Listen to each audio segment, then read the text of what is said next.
Hello అందరికీ welcome to Kota Pravalka kitchens and blogs. అందరూ ఎలా ఉన్నారు, బాగున్నారా? నేనైతే కొంచెం బాగున్నానండి. కొంచెం నా గొంతు బొంగురిపోయిందనమాట, వాయిస్ అందుకే అలా ఉంది. దయచేసి ఎవరు ఏమనుకోవద్దు. కుదిరినంత వరకు క్లారిటీగా వాయిస్ అనేది ఇస్తాను. ముందుగా రెసిపీ ప్రిపరేషన్లోకి వెళ్ళే ముందు ఈరోజు మంచి కొటేషన్. అందరూ మన వాళ్ళే అనుకోవటం తప్పులేదు, కానీ అందరూ మనలాంటి మనస్తత్వం కలవారే అని అనుకోవటం పొరపాటు. ఈరోజు మంచి కొటేషన్ ఇదండి. ఈరోజు రెసిపీ వచ్చేసరికి పుల్లటి పెరుగు సగ్గుబియ్యంతో సగ్గుబియ్యం పునుగులు, అలాగే సగ్గుబియ్యం రొట్టెలు అయితే వేసేస్తున్నాను. దానికి కావాల్సిన ఇంగ్రీడియంట్స్ ప్రిపరేషన్ చూపిస్తాను, చూసేయండి. These brothers my guys, know that we fly, know that they ride or die. Why they wanna move like that? Where you want gone? Why you want act like that? Why you play hard? No rush, go and move dumb. Back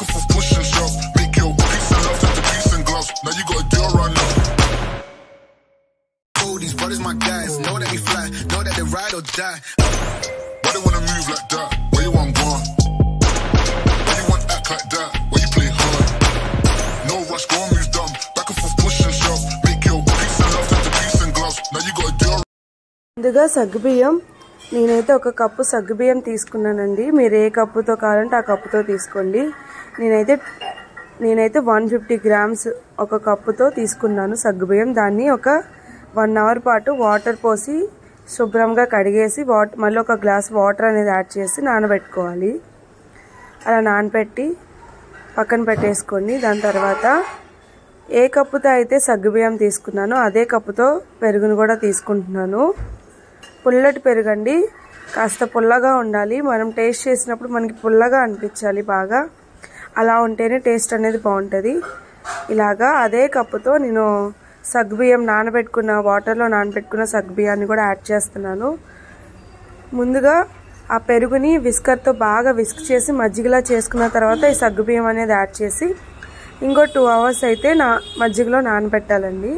అలా నానబెట్టిన సగ్గుబియ్యాన్ని పక్కన పెట్టుకోండి. ఇదిగోండి ఇలాగా మొత్తం 3 hours వాటర్లో 1 hour పెరుగులో 2 hours అయితే నానింది. ఇప్పుడు ఆ మిశ్రమాన్ని ఒక ఎంటీ బౌల్ పెద్దది తీసుకొని ఇలాగా 3 అవర్స్ వాటర్లో 1 అవర్ పెరుగులో 2 అవర్స్ నానిన సగ్గుబియ్యం పెరుగు మిశ్రమాన్ని ఇలా గిన్నెలో వేసేసుకొని, అలాగే ప్రెజెంట్ అయితే 250 గ్రాములు నేను మంచి క్వాలిటీ బియ్యం పిండి అయితే వాడుతున్నాను. అలాగే సన్నగా తరిగిన ఉల్లిపాయ, అలాగే 2 స్పూన్ల జీలకర్ర, పచ్చిమిర్చి తరుగు, కొంచెం కరివేపాకు తరుగు, మీ టేస్ట్కి సరిపడా మీరు తినేదాన్ని బట్టి కారం అనేది యాడ్ చేసుకోండి. నేనైతే 1 స్పూన్ కారం అనేది యాడ్ చేస్తున్నాను. దాని తర్వాత రుచికి సరిపడా సాల్ట్ అనేది యాడ్ చేసుకోండి. నేను ఎందుకు మంచి క్వాలిటీ బియ్యం పిండి అంటున్నానంటే, ఇప్పుడు వచ్చే దాంట్లో కల్తీ ఎక్కువ కలుస్తుంది. అది మైదా కూడా కలుపుతున్నారు. దాని మూలంగా క్రిస్పీనెస్ పోయి సాగుతుందనమాట. మనము క్రిస్పీగా చేయాల్సిన ఐటమ్స్ అన్నీ క్రిస్పీగా లేకుండా సాగుతున్నాయి. అందుకే మంచి బియ్యం పిండి అని చెప్పాను. ఇలా మొత్తం ఈవెన్గా ఈ పెరుగు మిశ్రమంలో మనం వేసిన ఇంగ్రీడియంట్స్ అన్నీ కలిసే విధంగా చక్కగా కలిపేసుకోండి. కన్సిస్టెన్సీ వచ్చేసరికి మనం పునుగులు వేసేటప్పుడు ఏ కన్సిస్టెన్సీ అయితే వస్తుందో ఆ కన్సిస్టెన్సీ అనేది రావాలి. నాకు జారుగా అనిపించింది, మళ్ళీ అందుకనే ఇందాక చూపించిన కప్పుతోనే మళ్ళీ నేను బియ్యం పిండి అనేది యాడ్ చేస్తున్నాను. నేను అనుకున్న కన్సిస్టెన్సీ వచ్చే వరకు అలా కొంచెం కొంచెం బియ్యం పిండి యాడ్ చేసుకోండి. ఇదిగోండి ఈ కన్సిస్టెన్సీ వచ్చింది అంటే 250 గ్రామ్స్కి ఇంకో 150 గ్రామ్ బియ్యం పిండి యాడ్ చేశాను. మొత్తం 400 గ్రామ్స్ అయితే బియ్యం పిండి పట్టిందనమాట. 150 గ్రామ్స్ సగ్గు బియ్యానికి వాటర్లో 1 అవర్ నానబెట్టిన పెరుగులో 2 అవర్స్ నానబెట్టాం కాబట్టి ఆ వాటర్ ఎక్కువ పీల్చుకొని మనకి పిండి అనేది ఎక్కువ పట్టిందనమాట. ఏం పర్వాలేదు, చక్కగా టేస్ట్ చాలా బాగుంటాయి అనమాట. క్రిస్పీగా వచ్చాయి చాలా. కొన్నేమో పునుగుల్లా, కొన్నేమో సగ్గుబియ్యం రొట్టెల్లా అయితే వేస్తున్నాను. మనకి వేయటానికి ఈజీగా ఉండాలండి, ఆ కన్సిస్టెన్సీ రావాలన్నమాట. ఇప్పుడు నేను వేస్తున్నాను చూడండి. ఇలాగా కొంచెం కొంచెం చేయి తడి చేసుకోండి గట్టిగా ఉంటే. లేదు అనుకుంటే అలాగే చక్కగా పునుగుల్లాగా వేసేసుకోండి. ఒకదానికి అతుక్కోకుండా కొంచెం దూరంగా వేసుకోండి. ఆయిల్ బాగా హీట్ అయిన తర్వాతే ఇలా ఒక్కొక్కటిగా వేసుకోండి. ఎప్పుడు మనం పుల్లటి పెరుగు ఉంటే మైసూర్ బజ్జీ వేయటానికి ఇష్టపడతాం, కానీ ఇలాగా డిఫరెంట్గా సగ్గుబియ్యంతో వేసి చూడండి, ఒక్కటి కూడా వదలకుండా తింటారు. చాలా అంటే చాలా టేస్ట్గా ఉంటుంది. ఈ పునుగులు కాంబినేషన్ వచ్చేసరికి టమాటో రోటి పచ్చడి లేదా నిల్వ పచ్చడి అయినా బాగుంటుంది అనమాట. నేనైతే రెండిటితో ట్రై చేస్తున్నాను. ఇప్పుడు ఇవి వేగిన తర్వాత ఒకటి రోటి పచ్చడితో పునుగులు టేస్ట్ చేస్తాను, ఇంకోటేమో రొట్టెలు వచ్చేసరికి నిల్వ పచ్చడితో టేస్ట్ చేస్తాను. ఇలా పునుగులు అన్నీ వేగిన తర్వాత ఒకవైపు ఇంకోవైపు ఉల్టా తిప్పుకుంటూ చక్కగా గరిటతో కలుపుకుంటూ చక్కగా గోల్డెన్ బ్రౌన్ కలర్ వచ్చే వరకు వేపుకోండి. చాలా అంటే చాలా బాగుంటాయండి. ఇలా చలికాలంలో వేడిగా ఈ పునుగులు వేసుకుని తింటే మనం కొన్ని తినాలనుకునే వాళ్ళం చాలా ఎక్కువ తినేస్తాం అనమాట. నాకైతే అంత బాగా నచ్చాయి. ఇది వచ్చేసరికి మా అత్తగారు రెసిపీ అండి. అత్తయ్య గారు ఒకసారి వేశారు, నాకు నచ్చి ఈసారి నేను ట్రై చేశాను అనమాట. మీకు ఈ రెసిపీ ఎప్పటి నుంచో చూపిద్దాం అనుకుంటున్నాను, నాకు ఇప్పుడు కుదిరిందనమాట.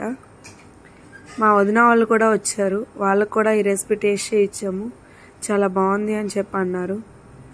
ఇదిగోండి ఇలా చక్కగా చూసారా ఎంత గోల్డెన్ కలర్లో వేగాయి. ఇలా రోస్ట్ అయినప్పుడు చక్కగా ఒకసారి మరలా కలిపేసుకొని మంటని మటుకి లాస్ట్కి వచ్చేసరికి మీడియం ఫ్లేమ్లో పెట్టుకోండి. మనం గిన్నెలోకి తీస్తున్నాం అనుకున్నప్పుడు మంటని మీడియం ఫ్లేమ్లో పెట్టుకొని చక్కగా నూనె అంతా వడకట్టేసి ఒక గిన్నెలోకి అనేది తీసేసుకోండి. నేనైతే గిన్నెలోకి తీసేస్తున్నాను. నేను చెప్పిన విధంగా మీకు గరిటతో తీసేటప్పుడు ఆ క్రిస్పీనెస్ అనేది మీకు తెలుస్తూ ఉంటుంది, అలాంటప్పుడే తీయండి. ఇవి వేగితేనే రుచి అనమాట. ఇలా మొత్తం తీసేస్తున్నాను సైడ్కి. ఇదిగోండి ఇలా అయితే వచ్చాయి. ఇప్పుడు పక్కన పెట్టేసుకొని అదే బాండీలో రొట్టెలను కూడా వేసేసుకుంటున్నాను.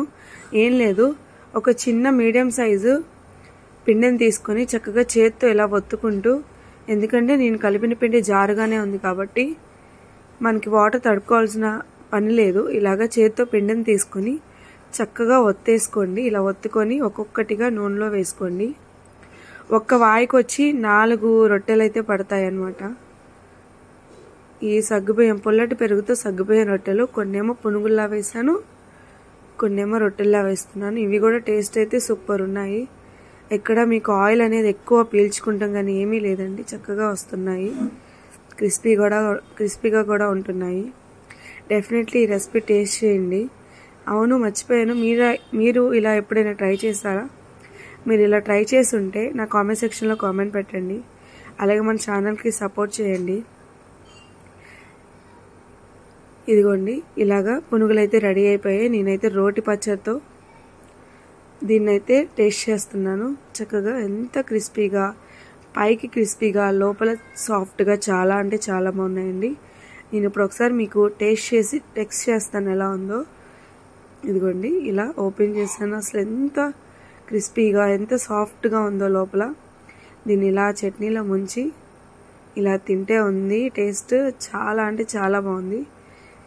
ఇవి నేను టేస్ట్ చేసే లోపల ఇవి కూడా రోస్ట్ అయిపోయాయండి. ఇవి కూడా చక్కగా రెండు వైపులా ఉల్టా తిప్పుకుంటూ చక్కగా వేయించేసుకోండి. ఆల్రెడీ ఆయిల్ హీట్లోనే ఉంది కాబట్టి మనం వేసింది రెండో వాయి కాబట్టి త్వరగానే ఎగిపోతుంది. ఇప్పుడు వీటిని కూడా చక్కగా గోల్డెన్ బ్రౌన్ కలర్ వచ్చాక ఇలాగ ఆయిల్ అంతా వడకట్టేసి ఇలా గిన్నెలోకి తీసేసుకోండి. చక్కగా టేస్ట్ చక్కగా మంచిగా ఆ పుల్లటి పెరుగు వేస్ట్ అవ్వకుండా అండ్ సి విటమిన్ అనేది ఉంటుంది పుల్లటి పెరుగులో, మంచి ఫుడ్ అయితే తీసుకుంటున్నాం అనమాట. ఇప్పుడు దీన్ని నిల్వ పచ్చడితో టేస్ట్ చేద్దాం. ఇలాగ సర్వింగ్ ప్లేట్ తీసుకొని దాంట్లో ఈ రొట్టెలు పెట్టేసానండి నేనైతే. ఇప్పుడు మీకు టేస్ట్ చేసి ఎలా ఉందో టెక్స్ట్ చేస్తాను, ఒకసారి చూడండి. ఫైనల్ లుక్ అయితే ఎలా ఉంది, చాలా అంటే చాలా క్రిస్పీగా ఉన్నాయి చూసారా. పైకి క్రిస్పీగా లోపల సాఫ్ట్గా ఇలాగా నిల్వ పచ్చళ్ళలో డిప్ చేసి తింటే చాలా అంటే చాలా బాగున్నాయి. 2 రెసిపీలు ఒక్క పిండితో 2 రకాల పునుగులు అలాగే రొట్టెలు చూపించాను. డెఫినెట్లీ మీరు కూడా ట్రై చేయండి.